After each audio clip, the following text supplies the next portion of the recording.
사도행전 19장입니다. 1절에서 7절 말씀입니다. 다 같이 일어나셔서 합독하고 앉도록 하겠습니다. 시작. 아볼로가 고린도에 있을 때 바울이 윗지방으로 다녀 에베소에 와서 어떤 제자들을 만나 이르되 너희가 믿을 때 성령을 받았느냐 이르되 아니라 우리는 성령이 계심도 듣지 못하였노라. 바울이 이르되 그러면 너희가 무슨 세례를 받았느냐 대답하되 요한의 세례니라. 바울이 이르되 요한이 회개의 세례를 베풀며 백성에게 말하되 내 뒤에 오시는 이를 믿으라 하였으니 이는 곧 예수라 하거늘 그들이 듣고 주 예수의 이름으로 세례를 받으니 바울이 그에게 안수함에 성령이 그들에게 임하심으로 방언도 하고 예언도 하니 모두 12사람쯤 되니라. 아멘. 오늘 본문에 기록된 대로 믿을 때 성령을 받았느냐, 이게 오늘 말씀의 제목입니다. 우리는 정말로 예수 믿으면 반드시 성령의 사람이 되어야 합니다. 그렇지 않으면 여러분의 인생에 여러 가지 어려움을 만났을 때 내가 못하면 하나님도 못하는 줄 알고 낙심하고 절망하고 살아갑니다. 그런 사람이 훨씬 교회 안에도 많다는 것입니다. 성령님을 아는 것보다 더 중요한 것은 체험하는 것입니다. 성령 세례를 통하여 능력을 받지 않고는 아무리 좋은 전략과 세상적인 실력이 있는 사람들이 모여도 아무 일도 일어나지 않습니다. 많은 사람이 말씀과 그리스도를 알지만 성령에 대해서는 무지한 사람들이 교회 안에도 많다는 것입니다. 아무리 선교 선언문을 함께 낭독하고 전도하자고 외쳐도 성령의 능력이 없으면 아무 일도 일어나지 않습니다. 그래서 반드시 온 성도들이 다 성령의 충만함을 받아야 하고 교회는 성령이 이끌어가는 교회가 되어야 하는 것입니다. 주님께서 에베소에서 브리스길라와 아굴라 부부를 통하여 아볼로를 이제 복음으로 무장시켜 고린도에 포진시키고 이제 바울은 3차 전도여행을 시작한 바울은 다시 에베소에 포진하여 하나님의 뜻을 이루어가는 것이 오늘 본문입니다. 오늘 본문의 첫 번째 우리에게 묻는 겁니다. 너희가 믿을 때 성령 받았느냐? 여러분 믿을 때 진짜 성령 받으셨습니까? 에베소 교회 성도들이 예수를 믿는다고 하면서 성령을 받지 못한 불행에 대한 경각심을 일으키는 질문입니다. 그래서 1절부터 다시 보겠습니다. 아볼로가 고린도에 있을 때 바울이 윗지방으로 다녀 에베소에 와서 어떤 제자들을 만났다는 것입니다. 어떤 제자들을 만났습니다. 바울이 처음 만난 그들이 주님의 제자들이라고 밝혔지만 바울이 보기에는 성령의 사람처럼 보이지 않았습니다. 그래서 바울이 그들에게 묻는 겁니다. 2절 이르되 너희가 믿을 때 성령을 받았느냐? 그러니까 이들이 대답합니다. 아니라 우리는 성령이 계심도 듣지 못하였노라. 이렇게 대답했습니다. 여기 잘 생각하셔야 됩니다. 바울은 너희들이 주님을 믿는다면 너희 속에 성령님께서 내주하실 터인데 왜 너희의 언행 속에서 성령의 역사하는 모습이 보이지 않냐? 이런 얘기입니다. 여러분은 보이십니까? 이게 중요하단 말이에요. 여러분의 자녀들이 우리 엄마 속에 성령이 역사하는 거 보이는구나 이러냐고 물어보는 것입니다. 너희가 예수를 믿을 때 성령을 받았느냐? 이 질문은 굉장히 중요한 질문입니다. 중요한 이유는 성령의 세례와 성령의 충만함을 받지 못하고 능력을 얻지 못하면 기독교는 이론에 불과하기 때문에 그렇습니다. 아무것도 아니란 말입니다. 그러니까 우리가 설교 듣고 매주 이론 모릅니까? 여기 사랑해야 된다는 건 모르는 사람이 어디 있습니까? 용서해야 된다는 거 수십 번 설교 들었는데 모르는 사람이 어디 있습니까? 근데 여러분의 삶에서 안 되면 그냥 이론만 아는 거잖아요. 그 얘기하는 것입니다. 너희가 안 믿을 때 성령을 받았느냐? 이 말은 두 가지 해석이 가능합니다. 너희가 예수 믿는 그때, 바로 그때 성령 체험했냐? 아니면 너희가 예수를 믿고 나서 성령 체험했냐? 어떤 사람은 예수 믿고 나서 성령 체험합니다. 어떤 사람은 예수 믿을 때 동시에 성령 체험합니다. 오늘 3부 예배 세례 있습니다. 그래서 저는 그 기도 많이 합니다. 오늘 물세례 받는 저 청년이 성령의 세례도 받게 하여 주옵소서. 그래야 진짜 참된 진정한 크리스찬으로 살아갈 수 있기 때문에 그렇습니다. 사도행전 10장에 여러분 고넬료가 참 우리의 모범적인 삶을 살았던 사람이잖아요. 그 사람은 성령 세례를 먼저 받고 물세례 받았습니다. 그래서 사도행전 10장 47절에 써 있습니다. 이에 베드로가 이르되 이 사람들이 우리와 같이 성령을 받았으니, 성령을 먼저 받은 겁니다. 누가 능히 물로 세례 베품을 금하리요, 이렇게 말씀하는 겁니다. 너희가 믿을 때 성령을 받았느냐? 바울의 이 질문은 쉽게 말씀드리면, 여러분은 이성과 지성과 노력과 의지로 교회에 나오고 선을 행하고 예수 믿는 신앙생활 합니까? 아니면 성령의 능력을 받아서 신앙생활하고 있습니까? 이 얘기하는 것입니다. 그런데 여러분 진짜입니다. 성령의 능력을 받아서 신앙생활하는 사람은 다릅니다. 찬송하는 게 다릅니다. 기도하는 게 다릅니다. 관심이 다릅니다. 성령이 그를 지배하기 때문에 당연한 거 아니겠습니까? 우리가 예수 믿고 구원 받았다고 해서 능력을 받았다고는 말할 수 없습니다. 그래서 우리가 계속 사도행전을 나눌 때 중요한 말씀이 사도행전 1장 8절 말씀입니다. 오직 성령이 너에게 임하시면 뭘 받아요? 너희가 권능을 받고입니다. 주님으로부터서 받아서 하는 것입니다. 우리에겐 무슨 사랑이 있습니까? 자기밖에 모르고 이기적이고 언제나 자기중심적인 인간이. 그런데 성령의 능력을 받으면 사랑의 사람이 됩니다.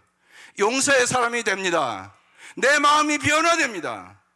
이기적이고 자기중심적인 사람이 이타적인 사람으로 변화됩니다. 이게 성령이 하시는 일입니다. 반드시 그렇습니다. 그것이 사도행전의 역사인 것입니다. 우리가 계속 사도행전의 말씀을 나누는 이유는 사도행전적인 교회가 돼야 참된 교회가 되기 때문에 그런 것입니다. 예수님의 제자들은요, 성령 충만함 받고 180도 달라졌습니다. 기도가 달라지고 찬송이 달라지고 그들의 관심이 달라졌습니다. 다 도망갔던 그들이 예수를 위하여 생명을 바칩니다. 성령 충만함 받으면 흔들리지 않는 구원의 확신을 갖습니다. 죄를 이기는 거룩한 삶을 살아가시는 능력을 얻습니다. 성령의 은사를 주시며 성령의 열매가 맺혀서 인격이 변화됩니다. 복음 전도의 열정과 능력을 가집니다. 전도하고 싶은 마음이 뜨겁게 마음에 일어나는 것입니다. 그래서 성령 충만함이 인생의 해답입니다. 성령 충만한 사람만이 아름다운 삶을 살아갈 수 있는 인격과 능력을 갖는다는 것입니다. 너희가 믿을 때 성령을 받았느냐? 바울의 질문에 그들은, 에베소 성도들은 성령님께서 계심을 들어본 적도 없다고 대답합니다. 그래서 이 사도 바울은 다시 두 번째로 묻습니다. 너희가 무슨 세례를 받았느냐? 그게 이제 3절 말씀입니다. 바울이 이르되 그러면 너희가 무슨 세례 받았냐? 그러니까 이들이 대답합니다. 요한의 세례 받았다고. 이들은 아마 브리스길라와 아굴라 부부로부터 온전한 복음을 전수받기 이전에 아볼로로부터 요한의 세례에 대해서만 듣고 배운 사람들입니다. 바울이 다시 말합니다. 4절입니다. 바울이 이르되 요한이 회개의 세례를 베풀며 백성에게 말하되 내 뒤에 오시는 이를 믿으라 하였으니 이는 곧 예수라 하거늘 5절 그들이 듣고 주 예수의 이름으로 세례를 받았다는 것입니다. 바울은 그들에게 세례 요한이 언급했던 구원자 예수에 대하여 설명해 줬고 그들은 바울의 설명을 듣고 주 예수의 이름으로 세례를 받았습니다. 에베소 교인들은 여러분 성령의 세례를 사모했습니다. 여러분 정말로 오늘 말씀 듣고 사모하시기를 바랍니다. 요한의 세례만 알던 사람들이 주 예수의 이름으로 여러분 세례를 받았다는 것은 무슨 의미일까요? 이게 중요합니다. 십자가의 죽음과 부활을 통하여 구원에 성취하신 예수님을 자신들의 진정한 주님으로 주인으로 모셨다는 것입니다. 여러분의 삶이 많은 교회 나오는 사람들이 안 변하는 이유는 예수가 주인이 아닙니다. 내가 주인입니다. 여기서부터 여러분 우리의 삶이 안 변하는 것입니다. 예수가 나의 주인이면 반드시 변합니다. 여러분 생각해 보세요. 어느 집 이사 가면 그 집이 이전에 살던 집이랑 똑같이 사는 집 있습니까? 다 도배도 하고 액자도 대로 잘 걸고. 저는 수많은 집 신방했지만 이사 신방 봤지만 안 변한 집은 한 집도 없었습니다. 주인이 바뀌었는데 안 변한다고요? 말이 안 되는 소리입니다. 예수님이 주인이시면 반드시 삶이 바뀝니다. 그 얘기하는 것입니다. 바울이 세례를 베풀기 위하여 그리고 이제 머리에 손을 얹는 순간 어떤 일이 일어납니까? 세 번째로 성령의 세례를 받고 방언도 하고 예언도 했다고 써 있습니다. 그게 6절입니다. 바울이 그들에게 안수하매 성령이 그들에게 임하심으로 방언도 하고 예언도 했다는 것입니다. 여러분 저를 위해서 꼭 기도해 주셔야 됩니다. 매주 재혼신의 시간을 가질 때 저는 무지하게 긴장하고 기도하는 겁니다. 습관대로 하는 거 절대 아닙니다. 치유의 역사가 일어나기를 사모하고 정말로 성령의 세례를 안 받은 사람이 성령의 세례를 받고 성령의 놀라운 역사가 있기를 사모하며 하는 것입니다. 힘듭니다. 안 힘든 거 아닙니다. 아주 기진맥진합니다. 꼭 기도해 주시기를 바랍니다. 성도들이 기도할 때 성령의 역사가 일어나는 것입니다. 바울이 머리에 손을 얹는 순간 성령님이 그들에게 임했습니다. 성령이 임함으로 요한의 세례만 알았던 그들에게 십자가의 죽음과 부활을 통한 예수의 구원에 대해 들어본 적이 없는 그들에게 주님의 구원이 주어진 것입니다. 구원의 확신이 뚜렷해졌다는 얘기입니다. 그러면 여러분에게 질문하겠습니다. 나는 성령 받았는가? 이게 중요한 거 아니겠어요? 나는 진짜 성령 받았는가? 어떻게 할까요?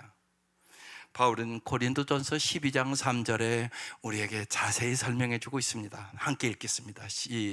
시작.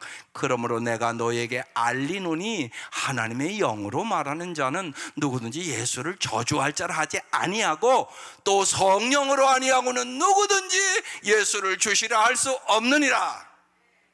여러분이 예수님은 나의 구세주입니다, 예수님은 나의 주인이십니다 고백한 사람은 성령 받은 사람이란 말입니다. 그래서 꼭 세례 간증할 때 그리고 예수 영접 모임할 때 꼭 이 고백이 있어야 네가 진정한 크리스찬이 된다고 말씀을 나누고 있습니다. 우리는 예수님께서 우리의 주님이심을 믿고 고백하는 그리스도인들입니다. 그런데 생각해 보십시다. 여러분, 내가 예수 믿는 거 기적 아닙니까? 여러분 그렇게 믿습니까? 난 그렇게 생각합니다. 내가 예수 믿는 게 기적입니다. 우리 중에 2000년 전에 그 옛날 십자가에 못 박힌 예수를 여기 본 사람 있습니까? 그 예수님께서 나의 죄값을 대신 지시고 우리를 위하여 구원해 주기 위하여 십자가의 제물로 돌아가셨다가 죽음을 깨뜨리고 부활하셨습니다. 여러분, 이 이야기를 정말로 누가 믿을 수 있겠습니까? 세상에 그 사실을 믿지 않고 비웃는 사람들이 훨씬 많습니다. 하지만 우리는 보지도 못한 그 예수님을 믿고 예수님을 나의 주님으로 지금 고백하고 있지 않습니까? 이것이 어떻게 인간의 이성으로 가능한 일입니까? 우리의 노력이나 우리의 인지적으로 가능한 일입니까? 결코 아닙니다.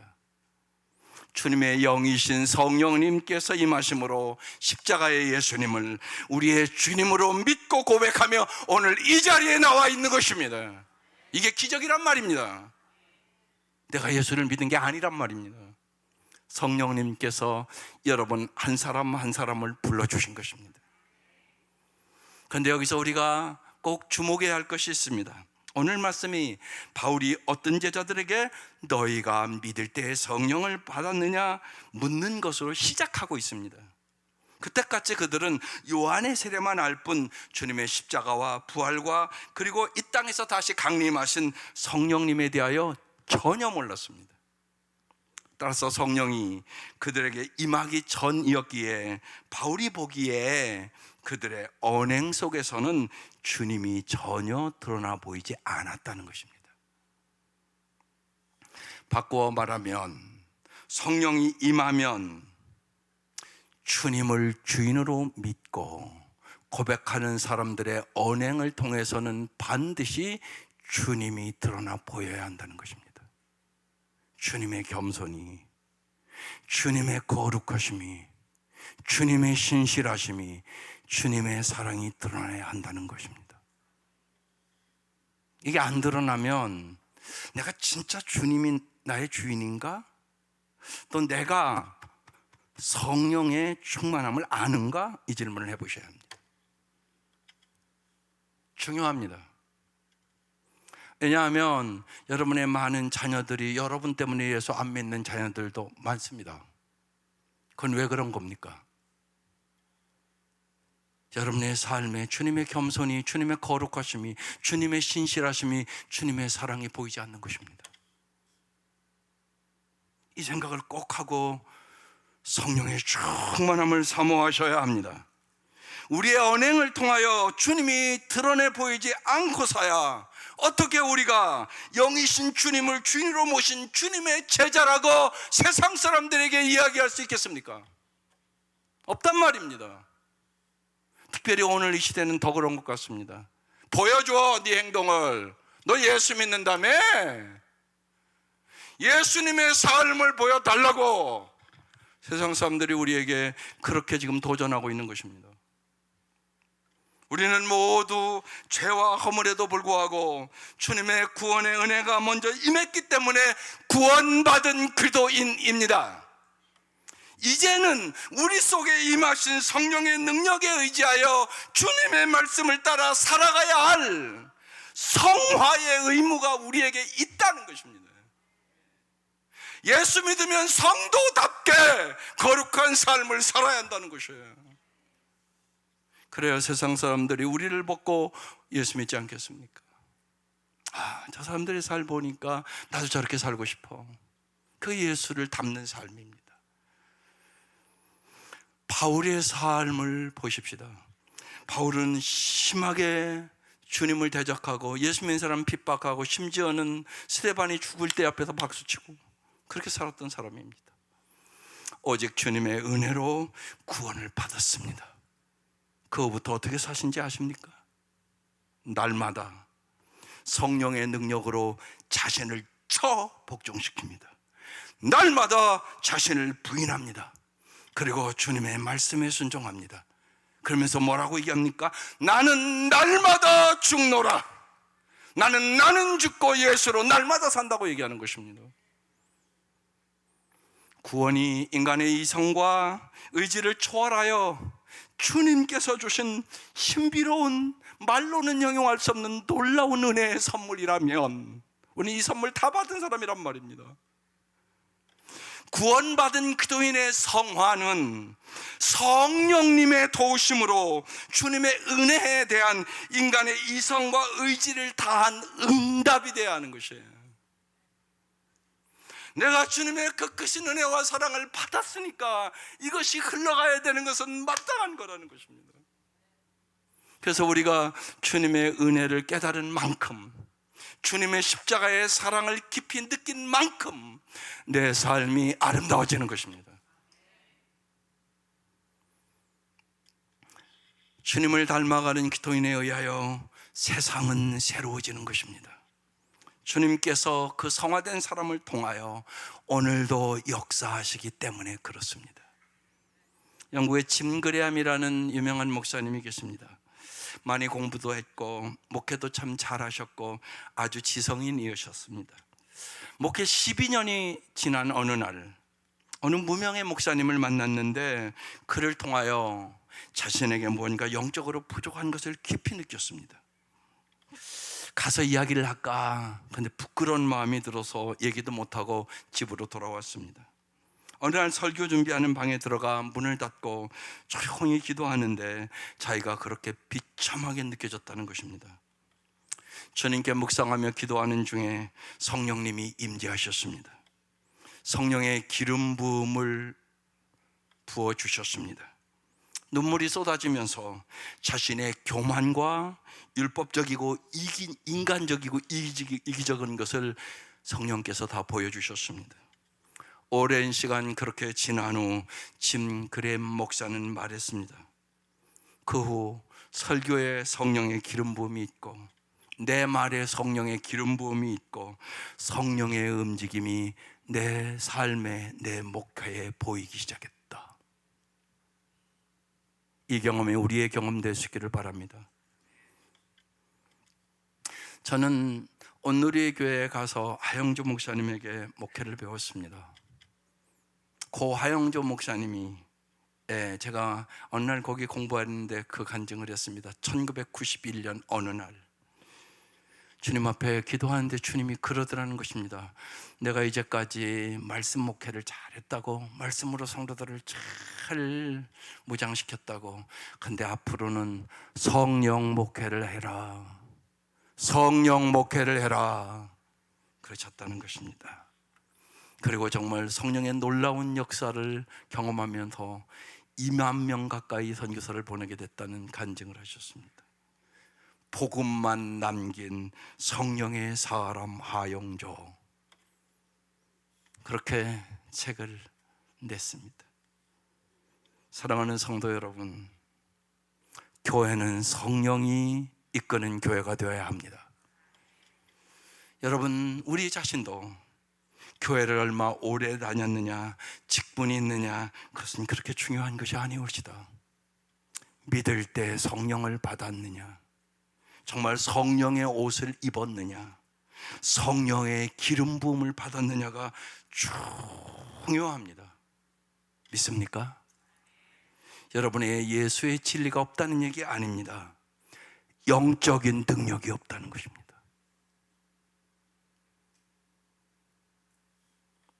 오늘 이걸 우리가 잘 하셔야 됩니다. 나는 정말 영적인 능력 있는 기도인인가? 우리 교회는 성령의 능력이 임하는 교회인가? 이 생각을 우리가 깊이 생각하고 기도하셔야 할 것입니다.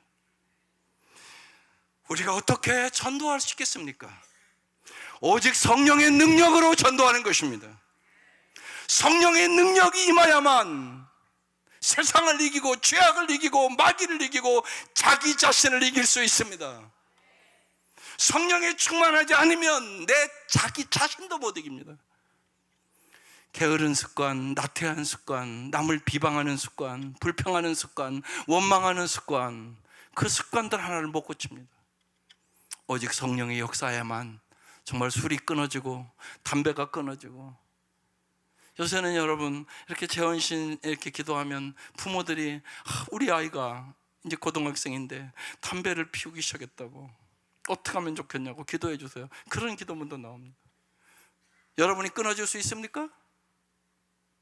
그 부모로서는, 예수 믿는 부모로서 얼마나 마음 아픈 일입니까?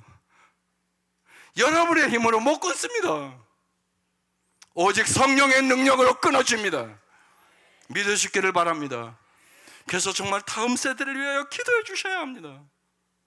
그런 일들이 부지기수입니다. 지금 우리가 믿음의 선배로서 그들이 거룩하게 살아갈 수 있도록 기도가 너무나 필요한 시대를 살아가고 있는 것입니다. 성령의 역사가 있어야 하는 것입니다. 6절을 다시 보겠습니다. 바울이 그들에게 안수했습니다. 성령이 그들에게 임했습니다. 방언도 하고 예언도 했습니다. 그 모두 12사람이 다 성령이 임했다는 증거로 12사람은 모두 방언하고 예언도 했습니다. 여러분, 많은 숫자가 중요한 것이 아니옵시다. 정말로 성령의 놀라운 역사를 경험하고 성령의 인도하심을 따라 살아가는 사람들이 세상을 변화시키는 것입니다. 한국 성도들에게 오해가 많아서 성령의 은사인 이 방언관에 대해서 제가 간단하게 설명하고 설교를 마치겠습니다. 먼저 이 방언에 대해서 바울은 고린도 교회에 서로 자신을 과시하려는 방언으로 인한 부작용이 고린도 교회에 생겼습니다. 그래서 고린도전서 14장 18, 19절에 바울이 이렇게 얘기합니다. 내가 너희 모든 사람보다 방언을 더 말함으로 하나님께 감사하노라. 그러나 교회에서 내가 남을 가르치기 위하여 깨달은 마음으로 5마디 말을 하는 것이 1만 마디 방언으로 말하는 것보다 나으니라. 여러분, 매주 말씀을 들을 때마다 여러분 성령의 역사 속에 말씀을 잘 깨달을 수 있는 은혜가 있기를 주의 이름으로 축원합니다. 성령의 은사인 이 방언에 대하여 사도행전 2장의 기록이 중요한 기록입니다. 사도행전 2장 성령 다 충만함 받고 일어난 일입니다. 4절에 그들은 모두 성령으로 충만하게 되어서 성령이 시키는 대로 각각 방언으로 말하기 시작하였다. 예루살렘에는 경건한 유대 사람이 세계 각국에서 와서 살고 있었다. 그런데 이런 말소리가 나니 많은 사람이 모여와서 각각 자기네 지방말로 제자들이 말하는 것을 듣고서 어리둥절하였다. 그들은 놀라 신기하게 여기면서 말하였다. 보시오, 말하고 있는 이 사람들은 모두 갈릴리 사람이 아니오. 그런데 우리 모두가 저마다 태어난 지방의 말로 듣고 있으니 어찌 된 일이오. 쉽게 얘기하면 영국 사람, 독일 사람, 중국 사람, 일본 사람 이렇게 모여 있는데 말이 다 통했다는 것이에요. 여기서 우리는 중요한 것을 깨달아야 합니다. 성령의 역사 속에서 최초로 제자들에게 주어진 이 방언의 은사의 참된 의미는 각각 다른 언어를 사용하는 사람들 간의 의사소통이 됐다는 것입니다. 이게 중요합니다. 여러분 생각해 보십시오. 우리는 모두 다 한국어를 사용하는 사람들입니다. 그런데 한국 사람 간에도요, 소통이 되는 경우보다 소통이 안 되는 경우가 훨씬 많습니다. 솔직히 여러분 가슴에 손을 얹고 여러분 부부의 소통은 잘 되십니까? 우리 부부는 참 소통이 잘 되는 것 같다. 아마 그렇지 않은 가정이 솔직히 더 많을 것입니다. 왜 그런 겁니까? 우리가 서로 상대방의 말을 들으려 하지 않으면 한국어로 아무리 많은 말을 주고받아도 각각 다른 언어를 말하는 것에 지나지 않습니다. 같이 신앙생활하는 남편과 아내가 서로 다른 언어를 고집하느라 막상 대화가 통하지 않는다면 그들이 과연 정말 주님을 주인으로 모신 참된 믿음의 부부라고 말할 수 있겠습니까? 여러분, 성령의 충만함은 이렇게 중요한 일입니다. 그도인인 진보주의자와 보수주의자들이 있을 수 있잖아요. 그런데 서로 다른 언어에 집착하느라고 소통이 불가능하다면 어떻게 그들이 이 시대를 세우는 진정한 예수 그리스도의 제자가 될 수 있겠습니까? 아니, 예수 믿는 사람들이 모여갖고 목장하다가 진보주의자하고 보수주의자가 싸웠대요. 그래서 목장 안 간대. 그런 일들이 벌어지고 있단 말입니다. 여러분 잘 깨달아야 합니다. 우리가 주님이 내 안에 진실로 계심을 믿는다면, 주님이 진실로 내 삶의 주인이라면, 내가 주의 말씀대로 순종한다면 우리는 반드시 소통의 사람으로 성숙해 가야 하는 것입니다. 성령은 언제나 우리를 말씀 안에서 하나 되게 하는 영입니다. 그래서 여러분의 가정이 정말 주님의 말씀과 성령의 역사 속에 오늘 이 시간 이후로 우리가 더 한마음이 되고 정말 소통 잘 되는 부부, 소통 잘 되는 가정 되시기를 주의 이름으로 축원합니다. 예언에 대해서 생각해 봅시다. 성령 임하실 때 본문제자들은 어떤 예언을 했겠습니까? 예언이라는 헬라어의 의미는 하나님의 말씀을 맡는다는 뜻입니다. 그래서 하나님의 말씀을 맡은 사람을 예언자라고 얘기하는 것입니다. 맡기를 예자지 한문으로도 미래 예자가 아닙니다. 그걸 여러분 잘 이해하셔야 합니다. 성경이 의미하는 예언은 점쟁이처럼 미래의 일을 알아맞히는 것이 아닙니다. 하나님의 말씀으로 과거를 해석하며 현재를 분별하고 미래를 예측하면서 자신과 타인의 삶을 하나님의 말씀에 바로 세워주는 것, 이것이 예언입니다. 이들이 성령의 임재 속에 예언했다는 것은 하나님의 말씀으로 시대와 세상을 분별하고 해석하면서 자신뿐 아니라 타인의 삶까지도 바르게 세워주는 성경적 의미의 예언자들이 됐다, 그런 뜻입니다. 오늘 본문이. 제가 여러분에게 예언할 수 있습니다. 세상 것을 신봉하느라고 정작 생의 목적으로 삼아야 할 하나님을 수단으로 삼는 성도들이 있다고 그럽시다. 그러면 저는 여호수아서 23장 16절 말씀으로 예언할 수 있습니다. 만일 너희가 너희 하나님 여호와께서 너희에게 명령하신 언약을 범하고 가서 다른 신을 섬겨 그들에게 절하면 여호와의 진노가 너희에게 미치리니 너희에게 주신 아름다운 땅에서 너희가 속히 멸망하리라. 쉬운 얘기로 여러분들이 하나님보다 세상을 더 사랑하고 우상 숭배하면 당신은 반드시 망합니다. 그 얘기입니다. 그게 성경의 얘기 아닙니까? 우리는 성령의 조명 아래서 누구든지 말씀으로 예언자의 삶을 살아야 하는 것입니다. 그것이 우리 안에 계신 주님께서 우리에게 당신의 말씀을 맡겨주신 이유란 말입니다.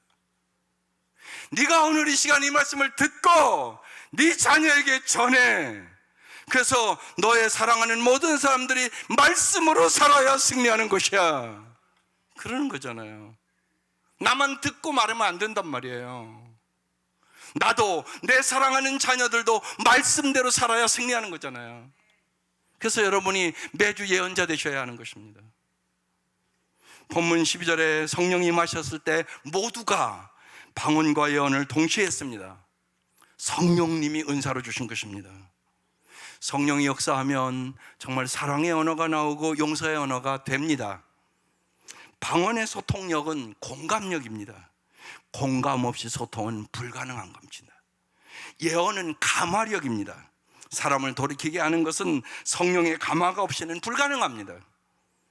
방언과 예언이 함께 있어야 하는 이유는 방언이 있어도 말씀으로 세상과 시대를 올바로 해석하는 예언의 수반이 없이는 우리의 소통력과 공감력은 지켜야 할 원칙과 기준을 상실하고 세상과 타협하고 자기 변명을 하게 되는 것입니다. 성령 안에서 방언의 공감력과 예언의 감화력이 함께 있어야 한다는 것입니다. 우리는 성령 안에서 방언의 공감력과 예언의 감화력으로 우리 사회에 공의와 정의를 구해내 나가는, 사람을 살리는 축복의 통로로 부름받은 사람들인 것입니다. 바울이 그들에게 안수함의 성령이 임했다 그랬습니다. 이건 무엇을 의미합니까? 여러분, 성령 받은 사람을 통하여 성령이 역사한다는 것입니다. 그래서 정말 우리 목자 목녀들이 꼭 성령의 충만함 받기를 주의 이름으로 축원합니다. 그래야 그 목장이 성령 충만한 목장이 될 수 있기 때문에 그렇습니다. 성령 받지 않은 사람을 통해서는 성령은 역사하지 않습니다. 오늘 이 자리에 성령을 받은 분도 계시고 아직 성령을 받지 못한 분도 있을 수 있습니다. 저는 정말로 이번 한 주 동안 간절히 기도했습니다. 한 번도 빠짐없이 정말로 믿음으로 성령 세례를 받으시기를 바랍니다. 성령의 임하심으로 방언도 하며 예언도 하며 성령의 은사도 경험하며 성령의 능력과 기적을 경험하시기를 바랍니다. 온 성도들이 무엇보다도 날마다 성령의 충만함을 사모하시기를 바랍니다. 지난주에도 그래서 말씀드렸지만 정말로 누가복음 11장 13절을 마음에 새기고 기도하시기를 바랍니다. 저는 이렇게 와요. 11장 3절이니까 111 도에서 3 이렇게 해오니까 안 잊어버립니다. 누가복음 11장 13절 말씀 같이 읽어보겠습니다. 시작. 너희가 악할지라도 좋은 것을 자식에게 줄 줄 알거든 하물며 너희 하늘 아버지께서 구하는 자에게 성령을 주지 않겠느냐 하시니라. 이게 하나님의 마음입니다. 모든 부모는 자식에게 좋은 것을 주기를 원합니다. 모든 부모는 정말 나보다 자식이 잘 살기를 원합니다. 하나님이 그렇다는 것입니다. 그래서 내가 너희들에게 성령을 줄게. 성령님의 가르치심과 인도하심과 언제나 이 영은 진리의 영이니까 너희를 아름다운 삶으로 인도해 줄 거야.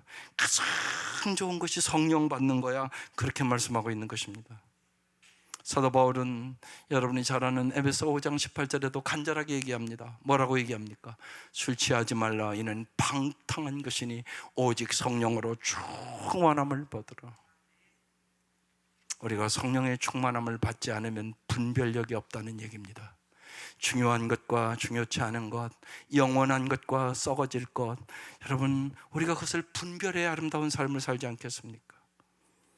성령 충만함을 받기 위하여 성령의 충만함을 사모하고 회개하고 말씀에 순종해 볼 수 있기를 바랍니다. 하나님의 마음은 우리에게 가장 좋은 것, 오직 성령의 충만함을 받아 성령의 열매를 맺고 참으로 내 성품이 아름다운 인격으로 변화되고 성령의 은사를 받아 능력 있는 삶을 살기를 소원하십니다. 정말로 주님은 우리가 행복하게 잘 살기를 원합니다. 우리의 자녀들이 정말 잘 살기를 원하는 것처럼. 따라서 성령 충만함이 인생의 해답입니다. 큰 성도들이 정말 이 한 주간만이라도 날마다 간절히 성령의 충만함을 사모합니다. 성령의 충만함을 부어주시옵소서. 하나님, 저만이 아니라 우리 온 가족에게 성령의 충만함을 주시옵소서. 우리 온 교회에 다 성령의 충만함을 받게 하여 주시옵소서. 기도하는 성도들 되시기를 주의 이름으로 축원합니다. 기도드리겠습니다. 이 시간 1분 동안 결단의 기도하는 시간입니다. 네, 우리 모두 다 정말로 성령의 충만함을 받아 성령의 능력으로 내가 더 성령의 열매가 있는 아름다운 사람으로, 그리고 성령의 은사를 받아서 능력 있는 삶을 살게 해달라고 간절히 기도하십시다.